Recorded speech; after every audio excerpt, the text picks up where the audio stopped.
Attorney Topacio, clarify ko lang, kailan niya ipapasa yung pag-file, anong date? Sa Lunes po, itong darating na Lunes, February 10. Kung hindi ako nagkakamali, ako ay tama.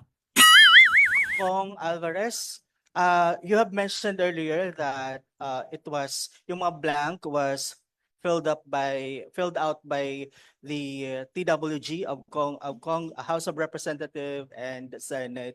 So do you have the names as well, sir? I-include mo rin ba sila sa pag-file? Mapapasama yan sila siguro sa Jando. Pag-explain further yung dyan.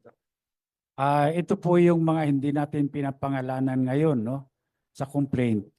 Pero later on, lalabas din yung mga pangalan nila. Na-mention po kanina ni Attorney Topacio na kaya may nadali yung impeachment para matabunan ang issues. Oo. Sa inyo pong dalawa, itong kasi pareho po kayong nasa side ng mga Duterte. Hindi po kaya ito magiging isang political war?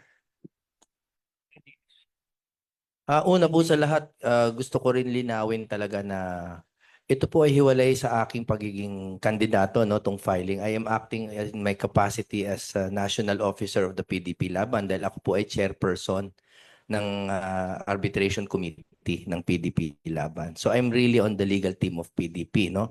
So needless to say, siguro lagi namang may political aspect ang mga ganito, but we are really fighting against the corruption here that is nasa institusyon, no? Wala po itong kinalaman sa politika. Very little to do with politics. Napakalinaw po, as a lawyer, I'm speaking as a lawyer, na lahat po ng elemento ng falsification of legislative documents ay naririto.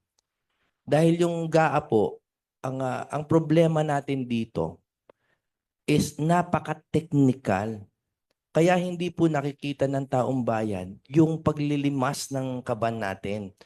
Ang trabaho namin dito in filing the case ay para bigyan ng ilaw, no, ng liwanag kung ano ba yung specific mechanism ng korupsyon at kung paano nililimas. Kasi lahat tayo ginagamit yan no? Yung terms na nililimas ang kaban ng bayan. Paano? Ito po, sinasabi namin kung paano ginagawa. And now, sabi nila, matagal nang nangyayari yan. Ang gusto naming masabi sa inyo, it is in unprecedented amounts ang ninanakaw po sa taong bayan. Kailangan po maging malinaw yan. Gusto ko lang linawin din na itong pag-file namin ng criminal cases, hindi po kasama sa politika ito.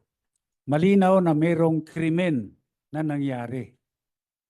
Malinaw na Martin Romualdez, Zaldico, at Mr. Dalipe committed a crime against the Republic of the Philippines. Hiwalay po natin yung politika dito. Mag-focus po tayo doon sa krimen na nangyari. Yung pong draft, pinapine-tune pa po eh. So, by Monday na lang po. But gusto ko lang po linawin bakit kasali po dito yung Citizens Crime Watch. Wala po kaming pakialam sa politika.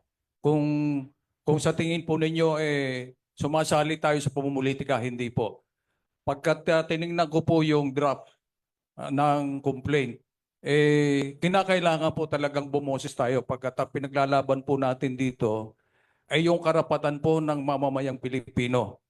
Ang isa po sa advokasya, kahit noon pa po ang advokasya ng Citizens Crime Watch ay labanan po ang korupsyon. Siguro naman lahat tayo kumbinsido na yung mga nadidinig, nakikita natin, nababasa natin, talagang talamak po ang korupsyon sa ngayon. At hindi po tayo kinakailangang manahimik, kinakailangan po hindi lang tayo bumoses at sumali po tayo sa mga hakbang na mahabol po natin kung sino man ang mga sangkot dito po sa ganitong anomalya. Tinitingnan ko po yung niratify na BICAM report. Napakalaki po ng pondo na napunta sa NIA.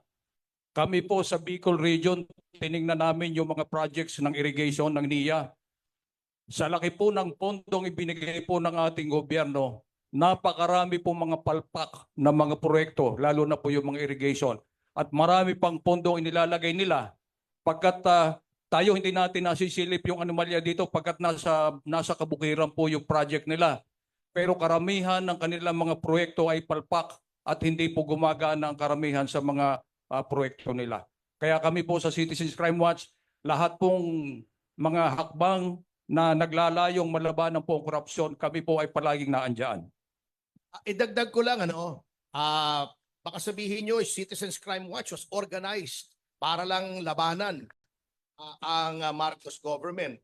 1992 pa po ay buhay na ang Citizens Crime Watch. 1992, ang founder namin ay yung yumaong si Jose Malvar Villegas, Attorney Jose Malvar Villegas.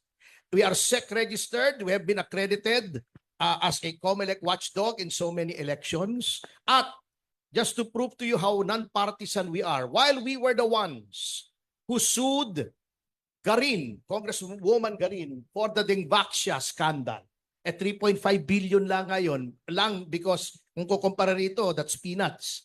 Ngayon ay nasa Sandigan Bayan. Dinimanda rin po namin si Commissioner Guanzon for graft na ngayon ay nasa RTC Bulacan na. Lahat po yan may probable cause. Even during the time of Duterte, dinimanda po namin si Secretary Ramon Lopez for allegedly allowing large-scale tax evasion by Hyundai Motor Corporation. So kahit sino po, kahit under any administration, kung may nakikita kaming anomalya, dinidemanda po ng Citizens Crime Watch. Wala po kami tinitingnan kung sino, tao ni Duterte, tao ni Noynoy, tao ni Marcos. Kung may nakikita kaming mali, ay dinidemanda po namin. And modesty aside, maganda naman po ang aming batting average sa Office of the Ombudsman at sa Piskalya. Thank you po. Gaano po ka-importante na ang Citizens Crime Watch po ang magsampa ng kaso at bakit hindi na lang po individual?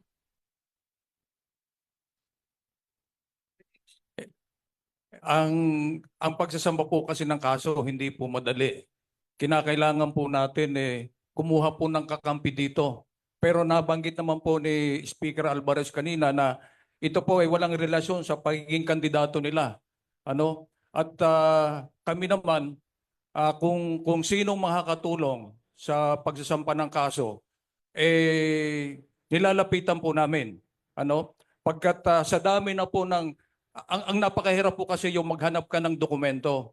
Just imagine yung kukuha ka ng dokumento sa isang ahensya, malamang sa hindi ka bibigyan nila.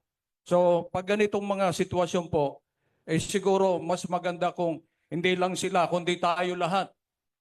Tayong mga mamamayan, tayo po ang bumoses, tayo ang gumawa ng paraan kung paano po natin masasampa ng kaso. Itong mga tao na nasa gobyerno, nasasangkot po sa ganitong mga problema, sa ganito po mga anomalya. Ano po bang pagkakaiba nito sa isinusulong na complaint nila Congressman Ungab? Yung complaint po na sinusulong nila Congressman Ungab, petition po yun sa Supreme Court to declare the 2025 General Appropriations Act unconstitutional. Ito po yung sinusulong namin dito ay yung criminal case laban po kay Martin Romualdez, Manix Dalipe, Saldico. Yun po.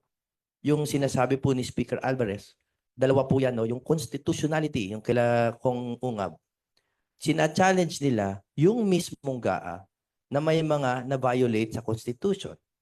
No? Hindi siya naaayon sa sinasabi ng Constitution, halimbawa sa edukasyon na dapat highest budgetary priority, etc.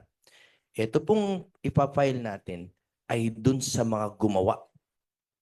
Criminal punto na action dahil nag-falsify sila ng dokumento, pinolsify nila yung BICAM report. Kaya po hiwalay siya na issue. Kailangan malinaw po yan sa taong bayan.